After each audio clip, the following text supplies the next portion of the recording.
દાહોદ જિલ્લામાં મનરેગા કૌભાંડમાં મોટા સમાચાર સામે આવ્યા છે। બળવંત ખાબડની એજન્સીને 5.28 કરોડનું ચૂકવણું કરવાનું રહેશે।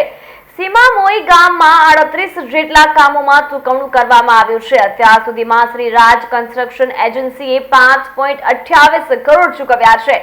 મંત્રી બચુ ખાબડના બંને પુત્રોની સંડોવણીનો ખુલાસો સામે આવ્યો છે। બચુ ખાબડના નાના પુત્ર કિરણ ખાબડની એજન્સીએ પણ નાણાં ચાઉ કર્યા હતા। કિરણ ખાબડની એજન્સીએ 7 કરોડથી પણ વધુના નાણાં ચાઉ કર્યાનું સૂત્રો દ્વારા જાણવા મળ્યું છે। ધાનપુર અને દેવગઢ બારિયાની કુલ 35 થી વધુ એજન્સીઓએ ભ્રષ્ટાચાર કર્યાનો આક્ષેપ કરાયો છે।